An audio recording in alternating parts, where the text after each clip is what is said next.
tua palavra é luz no meu caminho, luz no meu caminho, meu Deus. Tua palavra é luz no meu. Caríssimos irmãos e irmãs, que bom te encontrar neste domingo, dia do Senhor. É sempre bom poder entrar na tua casa, poder estar rezando com você todos os dias a palavra de Deus. E aquilo que nos suscita o Espírito Santo de Deus, poder estar compartilhando com você. Peço que você, sempre que receber os meus áudios durante a semana, que você deixe sempre o seu like, compartilhe com seus amigos, peça que se inscreva no canal do Padre Gildenor, no canal do YouTube. Se você recebe pelo WhatsApp, clique no endereçozinho azul que tem embaixo e ele te leva para a página do YouTube.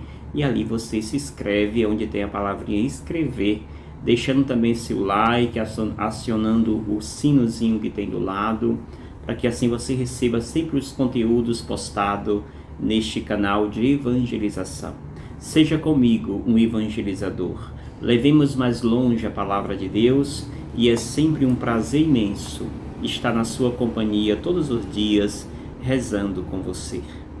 Hoje, neste 12º domingo do tempo comum, a Igreja nos propõe como liturgia da palavra e ajuda-nos a vivenciar esta pérola que a Igreja todos os dias nos oferece, que é a palavra de Deus. Desta forma, as leituras que a liturgia nos oferece, nos traz a primeira leitura do livro de Zacarias, a imagem de um servo sofredor, parece com aquele servo do livro do profeta Isaías, o servo anônimo que aparece também, né? E que mostra justamente esta primeira leitura, apresenta na sua beleza um misterioso profeta transpassado, ou seja, que se dá, que se oferece, cuja essa entrega trouxe conversão e purificação, como nos vai rezar o próprio texto. Para esta purificação, para todos os habitantes daquela cidade, todos os co-cidadãos da Jerusalém, e especialmente ali aonde se concretiza esta leitura. Assim revela nesta leitura especialmente que o caminho da entrega não é um caminho de fracasso, como aparentemente se interpreta ou se interpretou. Ou seja, a aparência de fracasso aos olhos dos homens é para Deus sinal de força, sinal de quem vence, sinal de quem está mostrando o seu poder. Ou seja, não é fracasso, mas um caminho que gera vida, um caminho que gera esta vida nova para nós, aquele que passa pela provação, como também para outras pessoas que veem esse testemunho, esse exemplo. João, o evangelista, ele vai acolher esse texto, justamente ele identifica nesse personagem desta leitura primeira, essa misteriosa figura profética com o próprio Jesus Cristo, ou seja, esta imagem desse servo que sofre, que se entrega e que convida a cidade para a conversão, é identificado como sendo o próprio Jesus Cristo.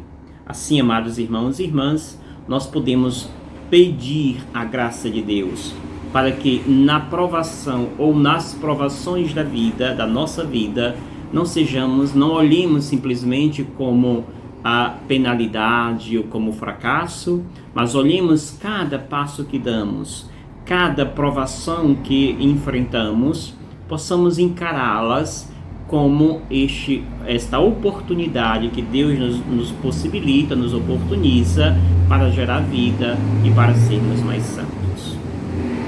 Assim podemos, portanto, olhar o Santo Evangelho desse dia que a Igreja nos oferece, Lucas capítulo 9, versículo de 18 ao 24, que diz: Certo dia, Jesus estava rezando no lugar retirado e os discípulos estavam com ele. Então Jesus perguntou-lhes: quem diz o povo que eu sou? Eles responderam: uns dizem que és João Batista, outros que és Elias, mas outros acham que és alguns dos antigos profetas que ressuscitou. Mas Jesus perguntou: e vós, quem dizeis que eu sou? Pedro respondeu: o Cristo de Deus. Mas Jesus proibiu-lhe severamente que ele contasse isso a alguém, e acrescentou: o Filho do Homem deve sofrer muito, ser rejeitado pelos anciãos, pelos sumos sacerdotes e doutores da lei, deve ser morto e ressuscitar no terceiro dia. Depois Jesus disse a todos: se alguém me quer seguir, renuncie a si mesmo, tome a sua cruz cada dia e siga-me. Pois quem quiser salvar a sua vida vai perdê-la, e quem perder a sua vida por causa de mim, esse salvará. Palavra da salvação. Glória a vós, Senhor. Percebamos que este evangelho nos mostra com profundidade e confronta a pergunta de Jesus, quando ele coloca: e vós, quem dizeis que eu sou? É uma pergunta intrigante de Jesus. E assim, amados irmãos e irmãs, nós iremos perceber que a resposta de Jesus, ou a indicação de Jesus, será o seu próprio caminho, o caminho messiânico, como um caminho de glória e um caminho não como um caminho de glória, de triunfo, mas como um caminho de entrega, um caminho de sacrifício. E nesse caminho de entrega é que Jesus nos convida a aprender com ele. Assim nós podemos ler esse texto, interpretá-lo, rezá-lo, a partir de 4 momentos. O primeiro momento é quando Jesus se depara com seus discípulos e lança a pergunta, a primeira: que dizem as pessoas que eu sou? Jesus não está fazendo aqui uma pesquisa de Ibope, como faz agora os políticos.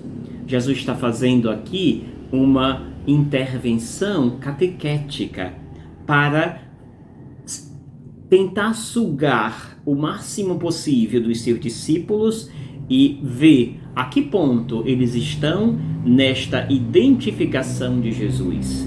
Quem é? Quem sou eu para vocês? A segunda pergunta será assim.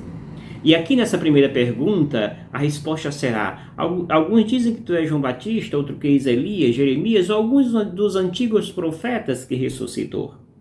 É uma resposta genérica, que não traz uma real conclusão daquilo que as pessoas, entendem quem é Jesus. Por isso Jesus deixa essa resposta, essa pergunta, e vai para a seguinte. E aí nós temos o segundo momento. E vocês? Quem dizeis que eu sou?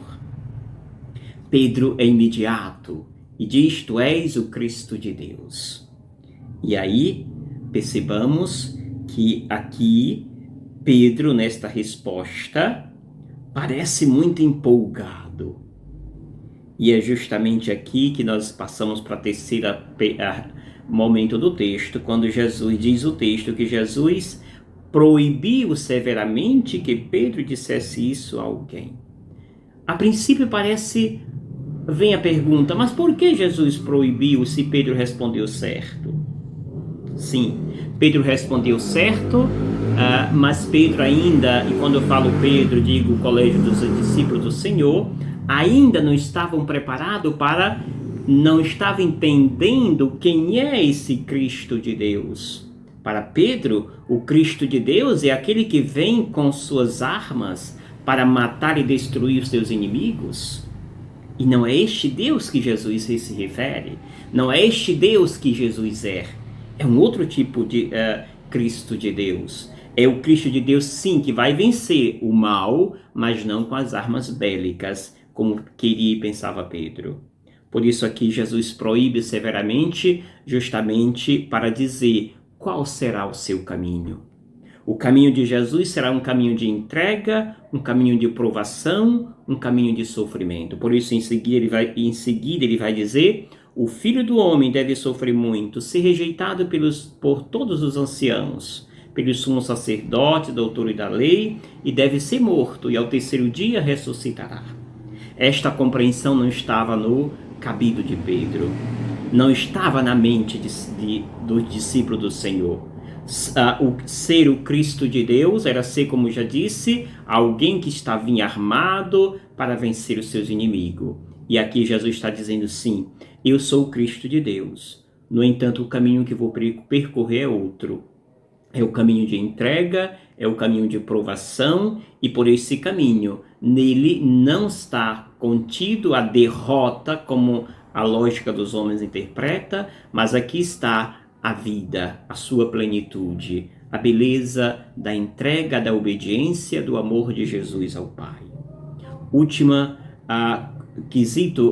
parte do texto do Evangelho, Jesus então vai dizer, se vocês querem me seguir, renuncie a si mesmo, ou seja, renuncie todo o egoísmo, renuncie toda essa pretensão de armas bélicas. Hoje, infelizmente, vivemos em um país onde o governo que aí está recomenda e manda que o povo, que os cidadãos brasileiros se armem. Ora, como que eu vou me armar se nem pegar numa arma eu sei? É claro que isto vai virar uma anarquia, e isto é uma desumanidade. Em vez de mandar a comprar arma, por que não possibilita e faz com que a inflação se acabe e faça com que as pessoas tenham direito a um prato de comida, tenham direito a refeição com dignidade? Em vez de dizer compre arma, dê possibilidade para nossos irmãos e irmãs comprarem o pão de cada dia. Isto é muito mais digno e muito mais belo. Por isso Jesus vai dizer, quem quiser me seguir, renuncie a si mesmo. Todo esse egoísmo que nós carregamos hoje, e como infelizmente há muito tempo carregamos. É preciso nos desfazer de todo o nosso egoísmo. Por isso tomar a cruz significa deixe de ser você mesmo. Ou seja, de viver imbuído neste mundo do egoísmo, da autossuficiência. E se deixe ser conduzido pela graça de Deus. Porque é na graça de Deus que nós vencemos as tempestades, que nós saímos forte das turbulações que o mundo nos apresenta. Assim, amados irmãos e irmãs de Jesus, quem assumir minha cruz todos os dias e me seguir, esse terá a vida em vós. Rezemos com alegria. E como Paulo nos recomenda nesta segunda leitura, nós possamos assim, como filhos, vós sois filhos de Deus, pela fé em Jesus Cristo. Como filhos deste Deus, nós pertencemos a uma família, a família de Deus, e como pertencente a esta família divina, nós temos direito à herança eterna, à salvação em Deus. Sois descendente de Abraão, herdeiro segundo as suas promessas. Ou seja, somos filhos de Deus. Sendo filho dele, fazemos parte de sua família. Sendo de sua família, nós temos parte agora à sua herança, a vida em Deus. Tenhamos uma semana rica da presença de Deus. Peçamos a Ele nesta semana, Senhor, dai-me a graça da humildade. Tirai de mim toda a pretensão. E dai-me sempre a humildade, a serenidade, para bem viver a nossa fé. Que o Senhor te abençoe. Em nome do Pai, do Filho e do Espírito Santo. Amém. Gratidão.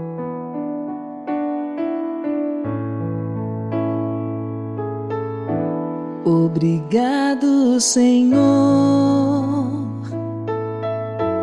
porque és meu amigo.